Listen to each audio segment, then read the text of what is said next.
Bismillahirrahmanirrahim. Assalamu alaikum to everyone. Kindly all the students recite Darud Sharif. After reciting Darud Sharif, recite Rabbi Zidni Ilma with translation. So let's start our lecture. In this lecture, we will discuss about second assessment. इस lecture में जो है वो हम second assessment को discuss करेंगे, जिसमें हम यूनिट पढ़ेंगे यूनिट 17 पढ़ेंगे, जिसमें आप जो है यूनिट 17 के अंदर मैग्नेट और इलेक्ट्रोमैग्नेट के बारे में डिस्कस करेंगे। ठीक है, अब सबसे पहले तो हमें ये पता होना चाहिए कि मैग्नेट क्या होता है और इलेक्ट्रोमैग्नेट में क्या डिफरेंस होता है। ठीक है, अब मैग्नेट तो आपने देखा होगा कि आप जो है वो डिफरेंट तरह के जो है वो मैग्नेट देखते हैं। ठीक है, डिफरेंट टाइप्स के आप मैग्नेट आपकी जो है वो नज़रों से गुजरते होंगे, जो किसको अट्रैक्ट करते हैं, लोहे की चीज़ों को अपनी तरफ क्या करते हैं, अट्रैक्ट कर होते हैं। ठीक है, that is known as a magnet. ठीक है, मैग्नेट क्या होते हैं, जो लोहे की चीज़ों को अपनी तरफ क्या करते हो, अट्रैक्ट कर सकते हो। अट्रैक्ट का मतलब क्या है, अपनी तरफ खींचने की सलाहियत रखते हो, उन्हें हम क्या कहते हैं, मैग्नेट कहते हैं। जैसे फॉर एग्जाम्पल एक लोहे की मैं सलाख रखूँ, उसके इर्द गिर्द क्या लगा दूँ, मैग्नेट रख दूं, तो क्या होगा, वो उसको क्या करेगा, इजीली अट्रैक्ट कर सकता है, यानी कि अपनी तरफ उसे खींचेगा, तो that is known as magnet. अब इलेक्ट्रोमैग्नेट क्या होते हैं, जो इलेक्ट्रिसिटी की वजह से मैग्नेट प्रोड्यूस हो, यानी कि बिजली की वजह से जो मैग्नेट बनता है या मकनातीस बनता है, उसे हम क्या कहते हैं, इलेक्ट्रोमैग्नेट कहते हैं। ठीक है, अब इलेक्ट्रोमैग्नेट में आपके पास कॉमन एग्जाम्पल आती है, जो घरों में हम मोटर इस्तेमाल करते हैं। ठीक है, पानी वाली जो मोटर होती है, डिफरेंट तरह के जो टैंक हम इस्तेमाल करते हैं, ठीक है, वो सब आपके पास इलेक्ट्रिक बेल हो गई। ठीक है, जो हमारे घरों के बाहर बेल जो है लगी होती है, उसमें भी किस चीज़ का इस्तेमाल हो रहा है, इलेक्ट्रोमैग्नेट का इस्तेमाल किया जाता है। ठीक है, these are the example of electromagnet. Like electromagnet की कौन कौन सी एग्जाम्पल बताई मैंने आपको, जैसे इलेक्ट्रिक बेल, ठीक है, इलेक्ट्रिक मोटर। ठीक है, these are the example of electric magnet. ठीक है, दीज आर द इलेक्ट्रोमैग्नेट। और मैग्नेट क्या होते हैं, मैग्नेट वो होते हैं, मकनातीस होते हैं, जो किसी भी लोहे की चीज को अपनी तरफ क्या कर सकते हो, अट्रैक्ट करने की एबिलिटी रखते हो। ठीक है, जो अपनी तरफ उसे खींचने की सलाहियत रखते हो, that is called a magnets.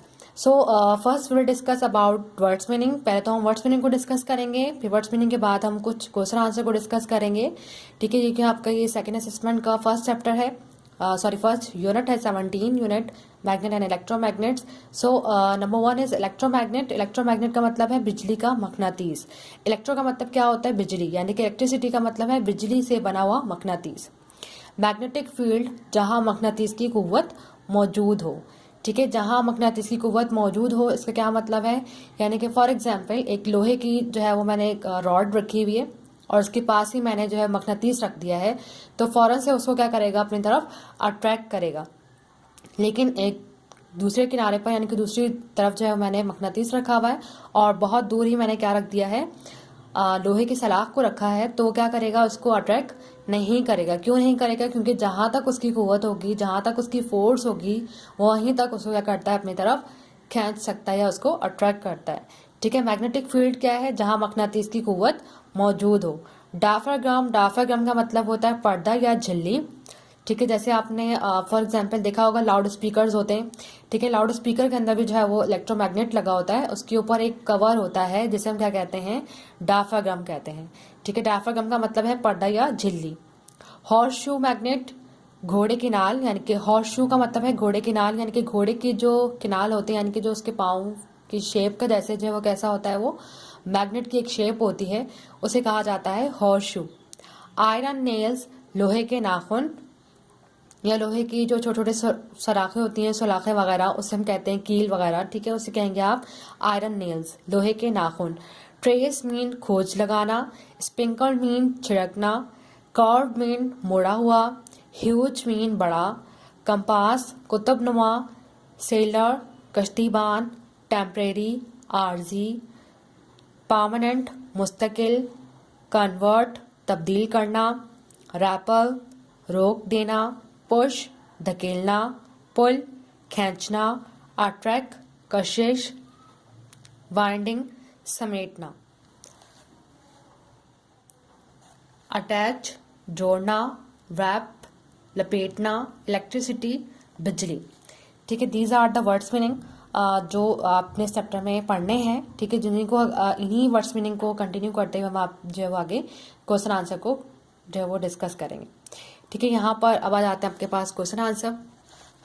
Number 1 is what is magnetic field and where it is strongest, यानी कि सब मैग्नेटिक फील्ड क्या होती है और ये सबसे ज़्यादा स्ट्रॉन्ग यानी कि मजबूत सबसे ज़्यादा ये कहाँ होती है। ठीक है, मैग्नेटिक फील्ड का मतलब मैंने आपको पहले बताया था कि ऐसा मकनातीस यानी कि मकनातीस की वो कुव्वत जो जहाँ तक वो मौजूद हो, जहाँ तक वो फैल सके।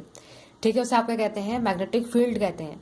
The area where the push और pull of magnet can be field is called it's magnetic field. यानी कि वो एरिया जहां पर मैग्नेट क्या कर सकता है, पुश कर सकता है। पुश का मतलब क्या है, धकेलना, और पुल का मतलब क्या है, खींचना। यानी कि जहां मैग्नेट अपनी तरफ किसी भी चीज को खींच रहा है या धकेल रहा है, ये जो इसमें महसूस कर सकते हैं। फील्ड का मतलब होता है महसूस करना, तो that is called a magnetic field.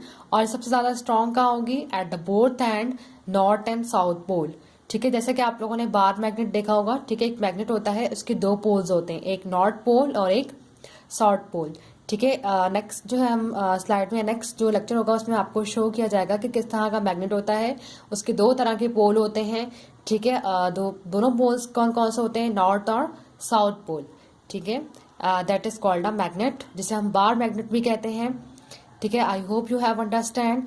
अब जो है आप लोगों के 20 जनवरी से जो है पेपर स्टार्ट होंगे।